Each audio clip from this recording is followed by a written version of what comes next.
All right, so it's my turn. I'm going to say a few words for my mom. And unfortunately, my daughter, who's got the camera, was wanting me to do it while my mom had the napkin on her. But she took it down. So sorry, Ira, I won't be able to get that. First off, I'm going to make this very short and sweet, so don't worry. Something that I've realized over the past several months and years, and this has nothing to do really directly with mom at this point, but just the fact that family is everything. And the love and devotion I feel for my wife and the love that I have for my daughter Kaya, and it's a very cool feeling, but it doesn't just happen. And that's why, when we realized that we're going to be saying a few words about this woman right here, there are two words that stood out in my mind immediately, and the first is appreciation.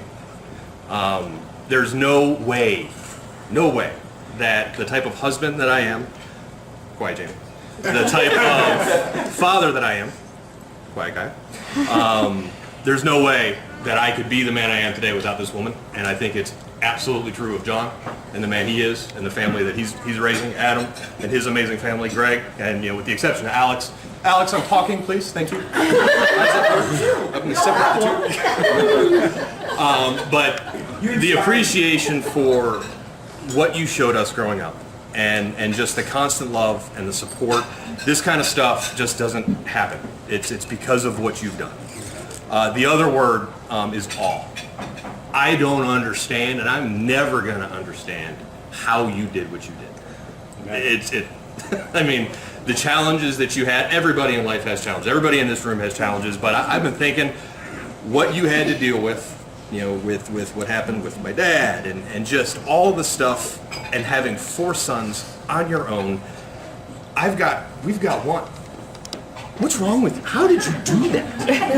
and we could sit here and tell stories of all this crazy stuff. I mean, the Hummel, that was an easy one. Holy cow. I mean, there's some stuff that we could talk about if that camera was off, but it's just true awe of how you were able to be able to make the sacrifices, the selflessness, like the story, John, I love what you were talking about when going to school, because I remember going to Ursuline and chasing the chipmunks outside. It's you devoted your life to your children, 100%. You made that decision, and look at what you did. I mean, I tried to have a different inflection on that.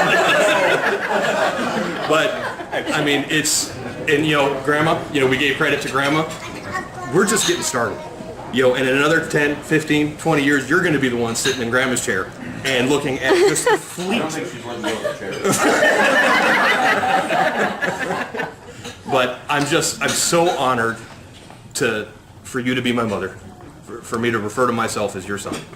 And I know life is challenging, and I know that it's continuing to be challenging, but just what is everything in life is family, and you gave your life for your family, and I hope you understand and appreciate just how huge of an impact that you made on our planet because of what you did with her sons and with our kids. So I love you.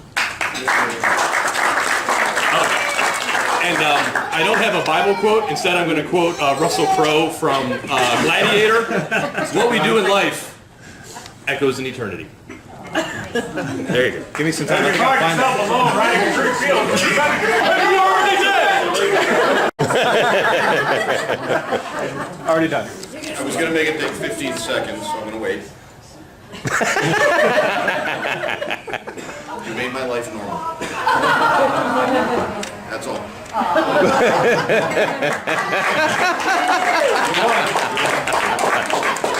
Hold on. Before I know everybody needs to get going and stuff, but there's just a few things that I want to say. Well, there are not a few, there's a lot. First of all, thank you all. Not in a million years did I expect this, did I even think it was remotely possible. The fact that Aaron and Jim and Sue and Rod's kids, I mean, I can't even begin to tell you what this means to me. Allison, who, by the way, got her PhD. Not that Jimmy's isn't important either, because he has what to say. You were thinking that, I know. You were thinking that. Obviously, I have incredible sons.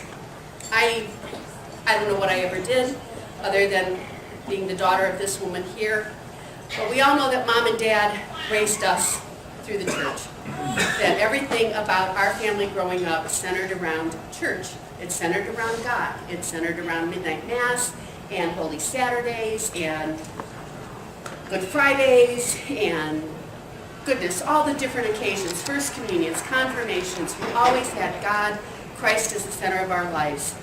And for me to look back now and know what that did for me and how I wanted to instill that in my children and how all of you have in your children, it's what keeps the family together.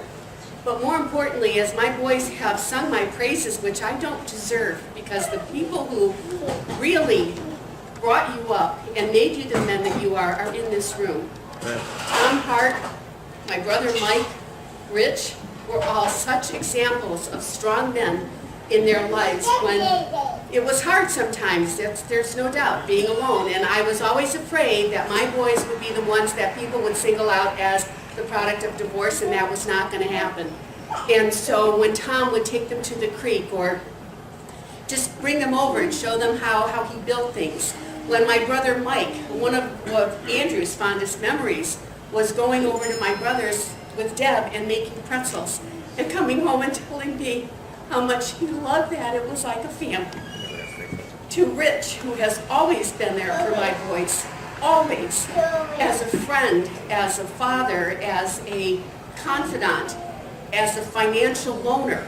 He has been there through everything. My sons have been blessed with women that a mother can only pray that her children have. With Leslie, who has supported Gregg, and Gregg, who has supported Leslie. The two of them, their marriage is so strong, and it makes me so proud to know that that came even though your life was not normal. Adam, to have been blessed with Kim and their bond to each other in a tribute to Christ and bringing that to others is beyond measure. To Janie and Andrew, who found each other through life's complicated messes and complement each other so well and love each other so much. And last but not least, a marriage truly made in heaven, because only those two could have found each other by the power of God. You've given your beautiful wife, Christy, and all my wonderful grandchildren. To Pat, who helped me while I was in school, and I could call her and read my papers to her. To my sister Lori, who always had the boys over for dinner, because either we were in a hurry or I had to get to class, and she'd let me come over, and Lord knows how many of them she watched for me. To my sister Anita, who to this day has not let me be anything but her little sister who she takes care of. To the point where this top, Wait for it. and my underwear are there. My brother Mike, who has been there time and again when I needed something serious, when we needed just laughter, when we needed to be together as a family, and to see him and how he treated my mother. These are things that, when I look at all of your children and think how blessed we are, how blessed truly we are that we have each other. Dave and Joanne, to be part of our family for so long and to be here today is just amazing. And to all of my grandchildren and their cousins, there are no words, there really aren't. We are blessed, and at this moment, I just want to say not only thank you to all of you, but thank you to our Heavenly Father for all that He has given us. May He continue to bless us, keep us strong, keep us safe, keep us in His care, guide us as we travel home, as we travel apart from each other, always knowing that we're only separated by distance, but never by love. So thank you all. Happy birthday, Mom.